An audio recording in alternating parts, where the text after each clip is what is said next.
Hey, how's it going, everybody? We're taking a look at Newsweek once again. This is something that's been of interest to me. Let's read the headline real quick. Here's how the US stimulus package compares to other countries around the world. Now, this is interesting to me, and I've been talking with people about this whenever we talk about the $1,200 or the stimulus or the check or anything like that. But whenever you listen to the news, all they seem to talk about is the $1,200, the qualifications for it, and they always seem to be downplaying it in a way like, oh, it's not enough, it's not enough. And maybe that's true for some people. I've talked in some of my other videos about how individuals who are laid off, and for some people, this may not be the case for everybody, of course. We always got to qualify it though. But they may be in a situation due to expanded unemployment benefits and increases in the max that you can get, that they may be in a situation where they're better off being unemployed right now. Plus, they're getting a check on top of things.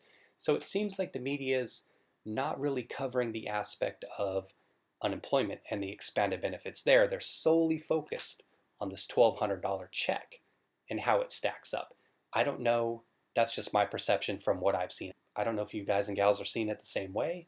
Are you seeing your coverage the same way? Are they talking about other benefits? Or do they just seem to be focused on the $1,200? But let's read a little bit about this and see how we stack up.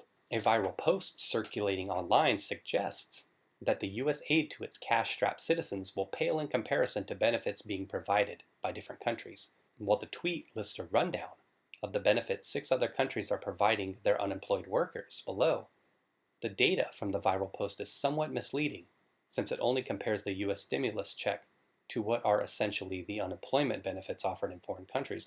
So there we go. Okay, I like it. A tweet misleading, something that went viral? No, that never happens. And that's the thing I always talk about. Low information, right? People always are out there just being stupid. I don't know why people want to mislead other people like this. They jump on this stuff right away and then they throw out stupid stuff.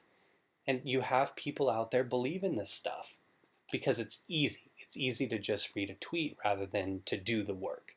So I know all of you individuals out there do the work. You take that extra step, get a little bit more information, but god damn, I just hate it. I hate when people get misled.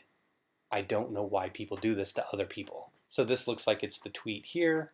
Stimulus around the world. The UK, 80% of workers' salaries. Denmark, 75. South Korea, 70. Netherlands, 90. And that's 2,000 Canadian dollars, obviously. Australia, 1,000 per month. I would assume that's also Australian dollars. Then they list us here, $1,200 check that may take months to arrive. So there you go. That's the rub. And that's when you know that that individual has an agenda right there. I wouldn't be shocked if we went to this guy's Twitter, if we saw that he was one of those democratic socialist types. You know what? Let's go to his Twitter right now. There he is. Oh, I can see it already. When I was doing the search, I knew it. Look, boycott Trump app creator. Look right here. Obama 2012. Draft Beto. Yang 2020. There it is. Democratic Socialist, just like I told you. Build the wave. See, and that's what I said. It's pieces of shit that provide just information without the full context. Try to pick out little bits and pieces of stuff to try to fuck people over, to try to mind them, and try to do it for their own personal, political, and power gain. What a piece of shit. All right, that was my rant. I just can't stand people who do that stuff and try to do that to individuals because, like I said, it's easy to just tweet something out and get people to believe it because most of us don't take the time to put in the work and get to the bottom of things. But let's read a little bit more of the article and see if they kind of clarify things for us here. So, while the one-time $1,200 US stimulus check is a mere fraction of the 1,433 USD per month that Canada has promised its newly unemployed citizens, the US stimulus package also contains millions to help each state boost its unemployment benefits for 16.7 million unemployed workers nationwide.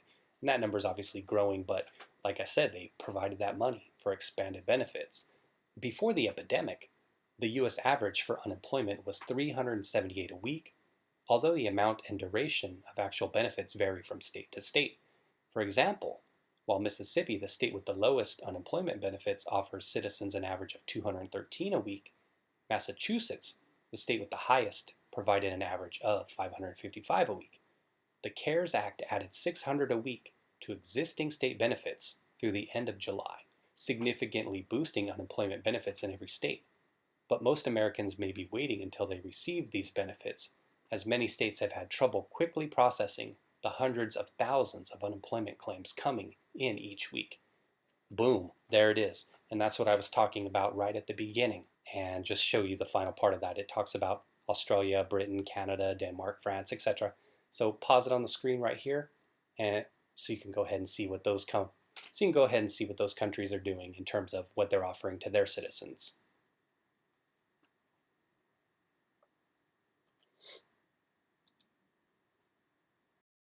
And again, the media, it's like I said, I don't know why the media isn't focused on this. It's solely focused on the $1,200. And that's something I talked about in my other video, was with these expanded benefits, you can have individuals getting, let's just take the Mississippi numbers, $800 per week in Mississippi, and up to, $1,155 in Massachusetts, roughly. And on top of that, you get a stimulus check as well. Again, I know that there's some individuals that doesn't really work for. Individuals who work on tips, strip club dancers, I'm just kidding about that, but more so the individuals who work on tip-based jobs like servers and things like that. I don't know how that whole thing works in terms of how they're paid and what their checks look like each week, because I only did that job briefly when I was in high school, and that was a long time ago. So I don't know how it looks for them, and I don't know how the additional expanded benefits are going to help them out, because their income still looks how it looks, right? And as far as I know, unemployment is based on what your income levels are at. So hopefully there's something built in for individuals who are working those kind of tip-based jobs. But the deceit in the media, it kills me. I hate seeing it.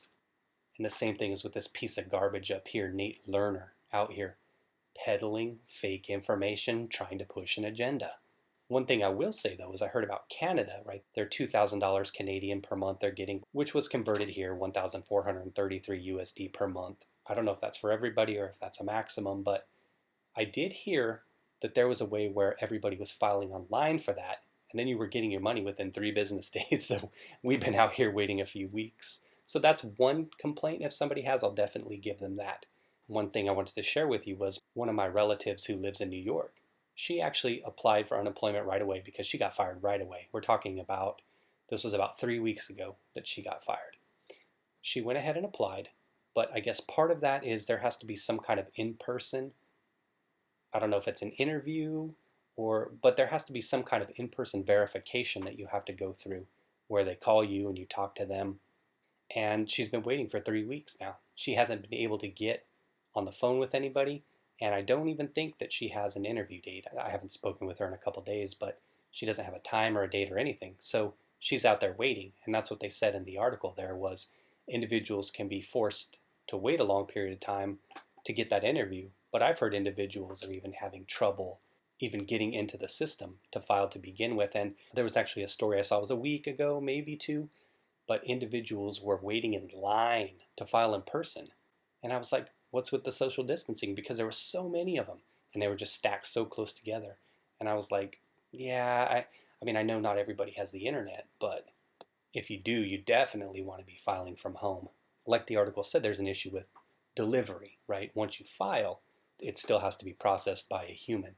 So that's the part of things that you really can't account for, is the crush of all these individuals who are coming into the system applying for benefits.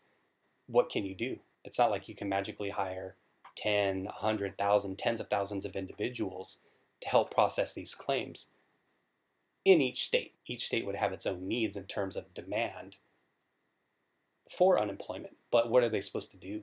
There's no way you could have foreseen this and then hired those individuals that quickly to where they could have processed these claims timely for individuals. So it's a sad situation, but again, misleading information from garbage individuals on Twitter pushing their agenda. Socialism. Typical. I knew it was coming, and we saw his Twitter.